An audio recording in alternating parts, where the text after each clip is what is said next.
اعوذ باللہ من الشیطان الرجیم بسم اللہ الرحمن الرحیم صلی اللہ علیہ یا حسن مجتبی ابن علی المرتضی علیہ الصلاۃ والسلام اللہم صلی علی محمد و آل محمد و عجل فرجہم و اہلک عدہم اجمعین۔ امام حسن مجتبی علی بن ابی طالب علیہ السلام کی ولادت کے پرنور موقع پر تمام مومنین کو خصوصاً امام عصر علیہ السلام کو ہدیہ تہنیت و تبریک عرض کرتی ہوں۔ عزیزان گرامی قدر، امام حسن مجتبی علیہ الصلاۃ والسلام کی 15 رمضان المبارک کو مدینہ منورہ میں ولادت ہوئی۔ آپ وہ کریم ہستی ہیں، وہ کریم ابن کریم ہیں کہ جو عصمت کی گود میں دوسرے امام کے نور کے طور پر چمکے ہیں، اور رسالت مآب حضرت محمد مصطفیٰ صلی اللہ علیہ وآلہ وسلم نے آپ کو اپنی آنکھ کا نور کہا ہے، اپنا بیٹا کہا ہے، اور وہ عظیم ہستی کہ جو جوانان جنت کے سردار ہیں، اور کوئی عام سردار نہیں بلکہ جس کو حسین مولا بھی اپنے امام کہیں، وہ کریم ہستی مولا حسن مجتبی علیہ الصلاۃ والسلام ہے۔ آپ کا اخلاق اتنا عظیم تر، اتنا بلند تر ہے کہ رسول خدا کی طرح نہ صرف آپ مسلمانوں مومنوں پر مہربان تھے، بلکہ آپ تمام انسانوں پر، تمام جانوروں پر مہربانی اور شفقت فرمایا کرتے تھے۔ جیسا کہ ایک روایت ملتی ہے کہ امام حسن مجتبی علیہ السلام ایک مرتبہ کسی کوچے سے گزر رہے تھے تو ایک شامی آپ کو پہچان لیتا ہے۔ جب شامی آپ کو پہچان لیتا ہے تو آپ کو برا بھلا کہنا شروع کر دیتا ہے۔ جب بہت برا بھلا کہتا ہے اور خاموش ہو جاتا ہے، اور مولا حسن مجتبی علیہ الصلاۃ والسلام ہمارے کریم مولا خاموشی سے سن کر اسے جواب کیا دیتے ہیں؟ مولا فرماتے ہیں کہ سنا ہے کہ تم ہمارے دشمنوں کے ہاتھ لگ گئے، سنا ہے کہ کسی نے تمہیں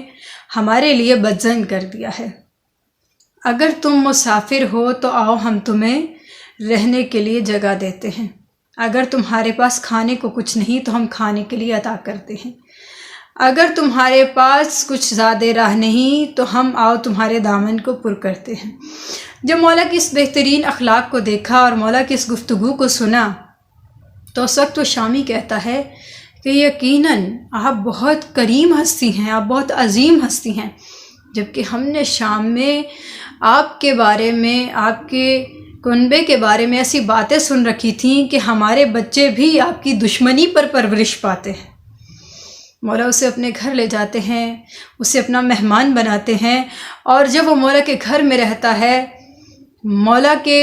پاس رہ کر اس کا اخلاق اتنا عظیم ہو جاتا ہے، اتنا بلند ہو جاتا ہے کہ وہ اپنے گھر واپس آ کر شام میں آ کر اپنے اہل خانہ کو بھی مولا کا نہ فقط مسلمان بناتا ہے بلکہ مولا کا چاہنے والا شیعہ حقیقی مومن بنا دیتا ہے۔ یہ مولا کی کریمی ہے، یہ مولا کی عظمت کی ایک مختصر سی مثال ہے۔ تو عزیزان گرامی قدر، یہ ایک سادہ سی مثال ہے جو ہم اپنی محفلوں میں، میلادوں میں، مجالسوں میں سنتے رہتے ہیں۔ اس مثال کو دوبارہ سے یاد دہانی دلانے کا مقصد یہ ہے کہ ایسا نہ ہو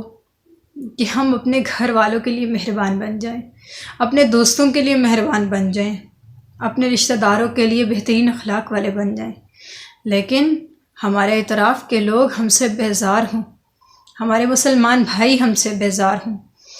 ہمارے مسلمان جو اس وقت تکلیف میں ہیں، اگر ان کے لیے ہمارے دل میں رحم دلی نہیں ہے،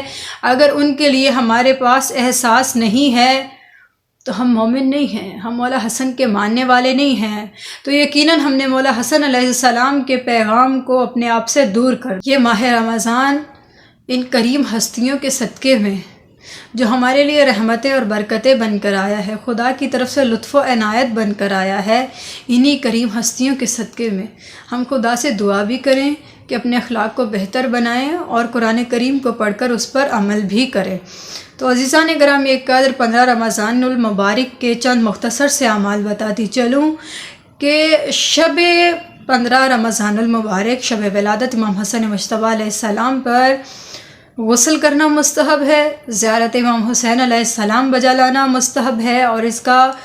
بے انتہا ثواب ہے، اور اس کے ساتھ ہی 10 رکعت نماز کو اس طرح پڑھا جائے کہ ہر رکعت میں سورہ الحمد کے بعد سورہ یاسین، سورہ ملک اور سورہ اخلاص کی تلاوت کی جائے، اور اس کے ساتھ ہی مستحب ہے کہ 100 رکعت نماز کو اس طرح بجا لایا جائے کہ ہر رکعت میں سورہ الحمد کے بعد 10 مرتبہ سورہ اخلاص کی تلاوت کی جائے۔ تو خداوند متعال سے اگر وہ انسان نماز کے بعد